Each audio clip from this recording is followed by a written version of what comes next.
మేము డిమాండ్ చేస్తూ ఉన్నాం. ఈరోజు ఇట్లాగైనా ఎలా అయినా ఖచ్చితంగా 3 నెలలు అనర్హత వేయాల్సిందే. స్పీకర్ గారికి స్పష్టంగా డైరెక్షన్స్ ఇచ్చింది సుప్రీంకోర్టు. కానీ నేను ముఖ్యమంత్రి గారికి నేను హెచ్చరిస్తున్నా, అది యొక్క శాసన వ్యవస్థ యొక్క గౌరవం కాపాడు.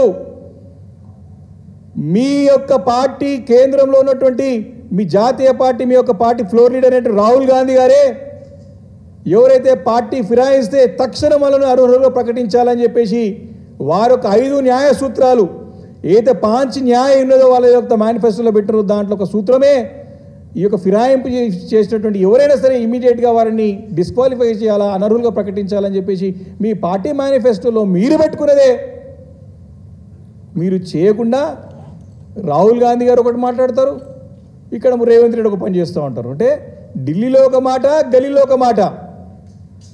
ఢిల్లీలోనేమో న్యాయము, ధర్మము, సూత్రాలు మాట్లాడతారు, కానీ ఇక్కడనేమో మీరు ప్రత్యక్షంగా డైరెక్ట్గా పార్టీ ఎమ్మెల్యేలను ఫిరాయించిన ఎమ్మెల్యేలు ప్రోత్సహిస్తున్నారు. ఫిరాయింపులను ప్రోత్సహించారు. ఇక్కడ మీరు ప్రోత్సహిస్తూ ఎట్లా ఎన్నికలు వస్తాయని ఛాలెంజ్ చేసి న్యాయ వ్యవస్థనే, దేశంలో ఉన్న వ్యవస్థనే అంటే అబౌదిలా అన్నిటికీ నేను పెద్ద అనుకున్న ఒక ఊహలో ఒక అధికార మదంతో, ఒక అహంకారంతో మాట్లాడిన మాటలకి ఈరోజు చెంపపెట్టలాంటి సమాధానం లభించింది ముఖ్యమంత్రి గారికి, ప్రభుత్వానికి అని చెప్పి సందర్భంగా నేను మనవి చేస్తూ ఉన్నాను. కాబట్టి చాలా క్లియర్గా ఈరోజు దగ్గర 7 నెలలు సుప్రీంకోర్టు మనకు 7 నెలలు స్పీకర్ గారి దగ్గర ఈ అనర్హత పిటిషన్ యొక్క కేసు పెండింగ్లో ఉంటే, దీన్ని మీరు చేయకపోతే కోర్టుని మేము ఆశ్రయిస్తే కోర్టు ఇచ్చిన తీర్పుతోని మరి ఈరోజు మా విజయం, మొదటి విజయం ఇక్కడ నుండే ప్రారంభమైంది. ఇక విజయ పరంపర ఇంకా ముందుకు కొనసాగబోతోంది అని చెప్పి సందర్భంగా మనవి చేస్తూ ఉన్నాను. కాబట్టి ఈ కోర్టు తీర్పు అనేది బీఆర్ఎస్ పార్టీ విజయం. ముఖ్యమంత్రి గారి యొక్క అహంకార పూరితమైనటువంటి ధోరణికి మరి ఈరోజు వారి యొక్క అహంకారాన్ని మరి తుడిచివేస్తూ, వారిని అణిచివేస్తూ ఇచ్చినటువంటి తీర్పుని ఖచ్చితంగా అందరూ కూడా ఫాలో కావాలని చెప్పి సందర్భంగా మనవి చేస్తున్నాను. మరి ఈ సందర్భంగా రేవంత్ రెడ్డి గారు ఢిల్లీలో పెద్ద డ్రామాలు, నాటకాలు ఆడుతూ ఉన్నారు. మేము దేశంలోనే రోల్ మోడల్ అని చెప్తా ఉన్నాడు, దేశంలోనే మేము రేర్ మోడల్ అని చెప్తా ఉన్నాడు. ఇదే అని రేర్ మోడల్, రోడ్ మోడల్ సుప్రీంకోర్టుతో చివాట తినడం, చెంపపెట్టు లాంటి సమాధానాలను తీసుకోవడం అనేది మీ యొక్క రేర్ మోడలా, మీ యొక్క రోల్ మోడల్ అని ప్రశ్నిస్తూ ఉన్నాను. కాబట్టి చాలా క్లియర్గా, చాలా స్పష్టంగా మరి సుప్రీంకోర్టు యొక్క డైరెక్షన్స్ ఉన్నాయి. దీంట్లో సుప్రీంకోర్టు ఎంత స్పష్టంగా చెప్పిందంటే, ఎవరైతే 10 మంది ఫిరాయింపు చేసిన ఎమ్మెల్యేలు మీరు 3 నెలల్లో తక్షణం నిర్ణయం తీసుకోవాలి. తీసుకోకపోతే అంటే ఏం జరుగుతుందని చెప్పేసి ఈరోజు అడుగుతూ ఉన్నారు. దీని స్పీకర్ అనేవాళ్ళు మనకి అసెంబ్లీ ప్రొసీడింగ్స్ ఎప్పుడైతే సభ నడిచేటప్పుడు సభ లోపల బాస్ ఖచ్చితంగా సభ లోపల ఏ జరిగినా వారి ఆధీనంలోనే, వారి కంట్రోల్లో ఉంటుంది.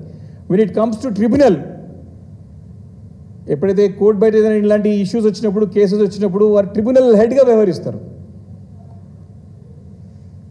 ఏ నిర్ణయం తీసుకున్నా it can be reviewed by the courts. అందుకే లాస్ట్ పారాగ్రాఫ్లో సుప్రీంకోర్టు జడ్జిమెంట్లో లాస్ట్ పారాగ్రాఫ్లో చాలా అంటే పదే ఒకటిసారి కాదు, 2 సార్లు కాదు, పదే స్పీకర్ని డైరెక్ట్ చేస్తూ వచ్చింది. లాస్ట్ పారాగ్రాఫ్లో మీకు చదివి వినిపిస్తాను. We further direct that the speaker would not permit any of the MLAs who are sought to be disqualified to protract the proceedings. In the event any of such MLAs attempt to protract the proceedings, the speaker would draw an adverse inference against such of the MLAs. ఎవరైనా సరే ఇంకా దీన్ని తప్పుదో పట్టించి కాలయాపన చేసి ఇంకా నాటకాలు, డ్రామాలు ఆడితే వారికి ఇమీడియట్గా వ్యతిరేకమైన నిర్ణయం తీసుకోవాలని చెప్పేసి కోర్టు డైరెక్షన్స్ ఉన్నది ఈరోజు స్పీకర్ గారికి.